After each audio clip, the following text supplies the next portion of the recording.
డబ్బులు మాత్రం ప్రభుత్వం ఇస్తుంది, అది వెంటనే ఇస్తుంది. కాలవగా ఈ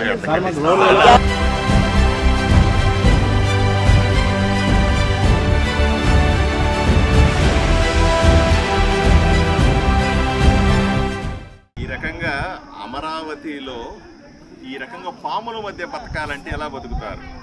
ఎంత దారుణమో చూడండి.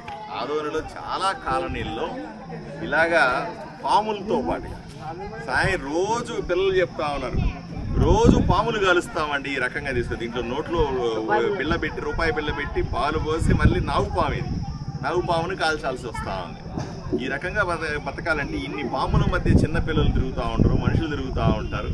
ఎట్లా బతకాలంటే చాలా కష్టంగా ఉంది. ఇక్కడ ముళ్ళ కంచెలు తీయించాలా, రోడ్లు వేయాలా, రోడ్లలో సమస్యలు ఉన్నాయి. ఎందుకంటే ఆ పక్కంతా కూడా ఖాళీ జాగాలో పాములు ఈ రకంగా పుట్టలు పెట్టేసి ఉన్నాయి. ఏదేమైనా వెంటనే వీలైనంత తొందరగా ఈ ముళ్ళ కంచెలన్నా తీయిస్తాం. ముళ్ళ కంచెలు తీసిస్తే కనీసం పాములు దగ్గరికి రాకుండా దూరంగా పారిపోవడానికి ప్రయత్నం చేస్తే ఇది సరైనది కాదు. ఈ రకంగా పాములు మధ్య అమరావతి ప్రజలు, న్యూ అమరావతి ప్రజలు పాముల మధ్య బతుకుతున్నారనే విషయాన్ని ప్రపంచానికి తెలియాలి.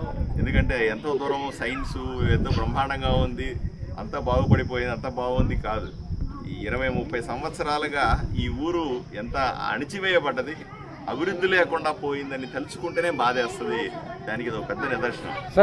సార్ చిన్న రిక్వెస్ట్, అంటే మీరు ఆధునిక సమస్యలు మీరు సభ దృష్టికి తీసుకెళ్తే సభాపతి ఒక రకంగా ఆదోని బాగుంది, మీరు ఎందుకండి ఈ రకంగా చెప్తున్నారని చెప్పారు కదా సార్. మరి ఇది ఇలాంటివి సభాపతి గారు ఎవరైతే ఆదోనిని హేళన చేశాడో, అన్ని కష్టాలు మీకే ఉన్నాయా ఆదోనిలో అని హేళన చేశాడు, ఆయనకి చూపిస్తా ఉన్నా, అయ్యా దయచేసి ఈ పాములు చూడండి. అవమానించడం కాదు, ఆదోనిలో అంతా మీ ఊర్లో నేను సభాపతి గారు ఎవరైతే ఇంకోరు కానీ ఎవరన్నా అన్నాను ఆదోనిని అవమానిస్తారు చూసారా, హేళనగా మా వాళ్ళంతా చూడండి. ఇలాంటి నాగుపాముల మధ్య మీరు బతుకుతా ఉన్నారా? ఇలాంటి నాగుపాముల మధ్య మీరు జీవించగలుగుతారా? రోజుకు పాము చంపేటువంటి, రోజుకు 10 పాములు చంపుతారు ఈ కాలనీలో. ఈ 10 పాములు రోజుకు చంపితే ఎన్ని వందల పాములు ఉండాలా? వీళ్ళ మధ్య ఎలా చిన్నపిల్లలు బతుకుతూ ఉంటారు, మనుషులు ఎలా బతుకుతూ ఉంటారు? నా తమ్ముళ్ళకి ఎన్ని కష్టం ఉంటుంది, ఎంత భయం ఉంటుంది వీటి మీద కదా. వీటినన్నీ చూడకుండా మమ్మల్ని ఆదోనిలో అంతా బాగుంది అంటే ఏం బాగుందో చెప్పాలి కదా.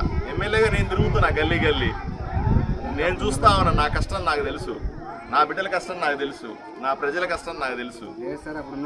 ఆలోచన చేయాలి కదా. ఆదోనికి డబ్బులు వస్తాయి, రావాలి. ఇప్పుడు ఆదోనికి ప్రత్యేకంగా నిధులు ఇస్తే నేను బాగు చేయగలుగుతాను, లేకపోతే జీవితకాలం పాముల మధ్య బతకడం మా వల్ల ఎక్కడ అవుతుంది. ఇప్పటికైనా సరే ఆదోనిని అవమానించడం మానుకోవాలి, ఆదోనిని హేళన చేయడం మానుకోవాలి. ఆదోనిలో అంతా బాగుంది అన్నది కరెక్ట్ కానే కాదు. ఎమ్మెల్యేగా నేనే చెప్తా ఉన్నా, ఆదోనిలో అంత బాగోలేదు. 1 సంవత్సరం పట్టింది కనీసం నేను ప్రజల చుట్టూ తిరిగి వీళ్ళ కష్టాలు తెలుసుకుని నేను ఉన్నాను ధైర్యం చెప్పడానికి సంవత్సరం పట్టింది నాకు.